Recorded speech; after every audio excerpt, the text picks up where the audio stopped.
G'day ladies and gents, and welcome back to War Thunder. Today, we're going to be having a little look at one of my favourite grinders in the entire game. Yes, I've already covered this in a video about a couple of weeks ago, but I thought I might share this battle with you. This is the T62, and for those of you who didn't watch my last video, this is what I use to grind my Tier 5 Russians and my Tier 6 Russians, and soon to be Tier 7s. Now, personally for me, my interest in the game sort of levels out at about 8.7. 8.7 for me is a real sweet spot. And 8.3 is really, really nice. 8.0 is cool. 7.7 is nice.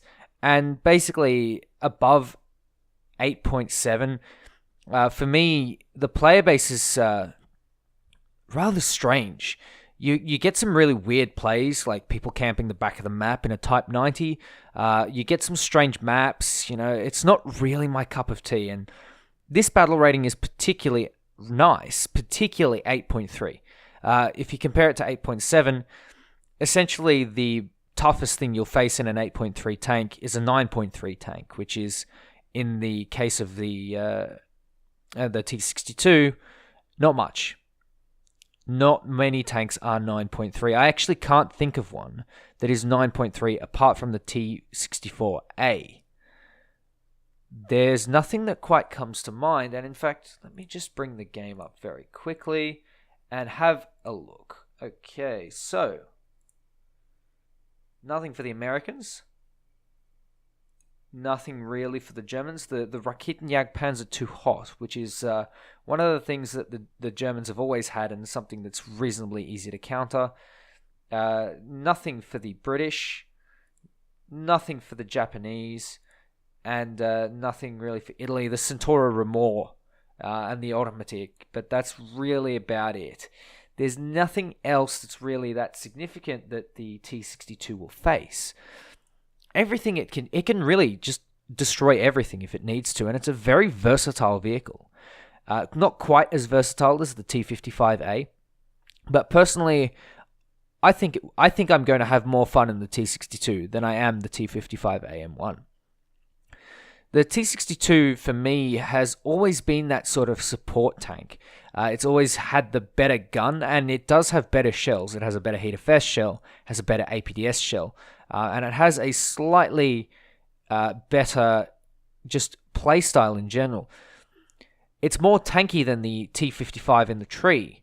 Obviously not as tanky as the upgraded one, and that is exactly why the T62M1 is at 9.0, whereas the T55AM1 is at 8.7. Now, obviously, there are other differences which do change that a little bit, but you can see here, the T62 at 8.3 is very, very strong. I'm able to do basic flanking. I've got a really low profile. I have a massive cannon breach. That cannon breach is so big, and you will see right in a moment exactly how I put this bad boy to use. Now, you can see here, I have basically made my way through the town, and this is the ideal situation for a Russian tank. If you are facing the Russian tanks, you don't really want to fight them in the cities. The cities are sort of the stomping ground of the Russians because the terrain is flat, so they have no gun depression disadvantage.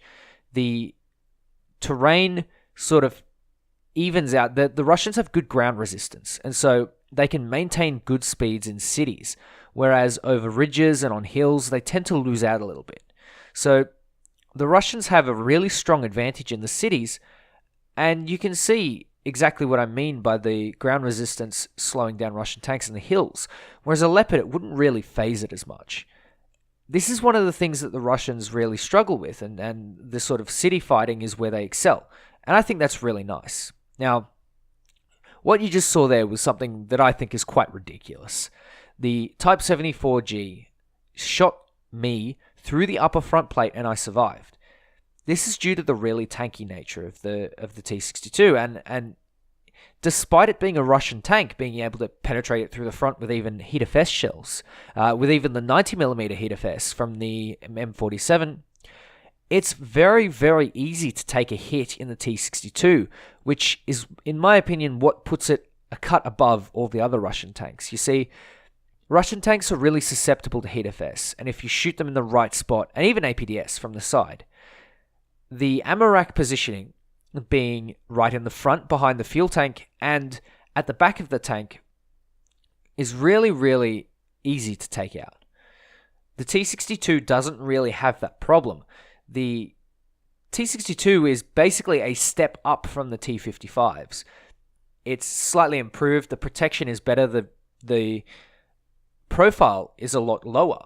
And you can see, you can sort of skulk around in this tank and do some damage, which is really lovely. I love that aspect. And you can do it in cities. Not only that, but the gun has really, really good muzzle velocity. And you get a really neat HEAT-FS shell. 440 millimeters of pen. That's quite good. And it's really, really nice to have. I tend to take it for stuff that I can hull break, although it is extremely expensive. The dart shell, the second dart shell is probably better. Although, if you're playing stuff like arcade battles or coming up against a lot of Russians, the first shell is actually better because it has better angled penetration. I think it's something like 135 degrees on a 30 degrees slope, which is really, really impressive. Especially considering that the Russian tanks are sort of known for their decent shells. This is a particularly standout shell. And I think it's really nice to have. This tank sits at both a nice battle rating, has decent ammo, is reasonably tanky, and you can really get some kills, which is why I've talismaned it and why I've put so much investment into this tank. I really, really love the T-62, and when I first got it back in patch 1.65, I think, I really wasn't terribly fazed by it. It was a sort of average tank. It was extremely average. It was good at everything, but it was also bad at everything at the same time. There was nothing that particularly shone in this tank, and that is exactly how Russian tanks are. There's really nothing that shines in a Russian tank. It's a jack of all trades and an ace at none, and that's what charms me. It's a very charming tank because it's able to do a little bit of everything, but you can't really take it everywhere. You can't really go to town with it and go nuts because it's just not that amazing at everything. It's good at everything, but it's not particularly amazing. You see, tanks like the Chieftain are very specialized. Tanks like the Leopard are very specialized. And tanks like the T-62 are very all-rounders, which does put them somewhere in the level of the meta, but at the same time, you've got to realize that there are some dedicated roles that are just too important to ignore. For example, flanking. Stuff like cresting ridgelines. And these are the things that the Russian tanks can't really do as well.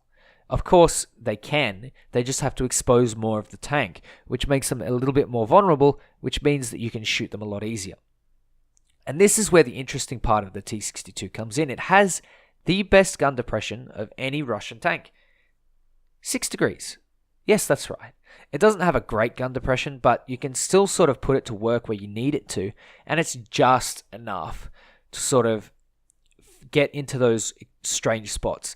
You find when playing tanks like the T-10M or the IS-2, you don't have any gun depression, and it's really hard to even shoot something that's slightly below you. Whereas with the T-62, you don't really have that much of a problem. Not only that, but you can do stuff like that. You can shoot the mouse from a decent distance, and you can really ruin their day. This tank is the perfect tank, in my opinion, where it is tanky enough, it is flanky enough, and it has a decent gun. You can see I've already gone nuts with this tank, and I've already gone and captured points, I've saved teammates from enemies, I've dealt a lot of damage, and it's just one of those really nice tanks. It's just got a bit of everything, and I think it is the perfect grinder for that reason. It doesn't excel at everything, but it excels at enough. It's at a good enough battle rating. It gets a favorable matchmaker. It often sees down tiers or 8.7, 9.0 maximum, and it's just pleasant. It's just something that's nice, and you don't have to stress. You don't have to struggle. Of course, you die a lot. Of course, it's mediocre in some respects, and you often get destroyed. But it's something that to be expected. You don't have a massive expectation of this tank in every single role. You just sort of go with the flow, work with your team, and it is surprisingly rewarding. It's one of those tanks that's just enjoyable to play. It's a good laugh, it's a good time, and you can really, really do some work. 7 kills in a single match by brawling. That's really impressive. Having the opportunity to just sort of roll around town and get 7 kills. You can't really do that with many other tanks in this game. And the Russian tanks have that sort of speciality. That's their niche, if you will. Street brawling. Working as a team, light flanking. Like pincer maneuvers. And having that as a grinder is really, really nice. Especially when you get those city maps like Normandy. You can take really strong points like Monument or the Seawall or something like that. And you can use that really good gun to contest vehicles like the Chieftain, vehicles like the Leopard, vehicles like the M60 Rise. There are certain things, even the MBT-70. And that's really impressive. That's something that's really nice to have. Just because you can do a little bit of everything. And it's a very flexible tank. So you get those city maps where you can really shine. And on the maps that you don't really shine, you can still put in a lot of work, even in a full up tier. The matchmaking is favorable. The lineup is very, very strong. You have the T10M with you. You have the T55. You can throw in an Object 120. You can throw in your Shilka. You can throw in a BMP 1 or 2. And then for CAS, you've got your IL-28SH, your TU2. And for planes, not really much, but you can throw in pretty much anything you want. Anything to sort of deal with planes or helicopters or something like that. It's a really nice little lineup. And if you want to chuck a couple of talismans on, say, your T55 or your T10M, as well as your T62, that's probably not a bad idea as well. It's a really nice little all-rounder. And that's what makes it special to me. I've always enjoyed the T62. In fact, I grinded out the parts in FPE without premium. I got to 200 kills. I unlocked the first skin before I unlocked the FPE. And this is back before they reduced the RP. I think this is back in something like 2015 or 2016. And honestly, it has always been a decent tank. I don't think this tank will ever be bad. So, in my opinion, I would talisman this over taking the T55AM1. Simply because it's a little bit less expensive, although you do have to grind up to it. But for the most part, it's a very solid vehicle. And it's certainly worth having in your lineup, even at a battle rating of 9.0. This is probably one of my favorite tanks. And you can probably see why. I've done 2 videos on it now. But, you'll have to give it a try for yourself and make that judgment for yourself. Anyway, ladies and gents, thank you very much for watching. Take care, and I'll catch you next time. If you watch to the end of the video, type Russian bias is real and Germany is suffering. Take care, guys, and I'll catch you later.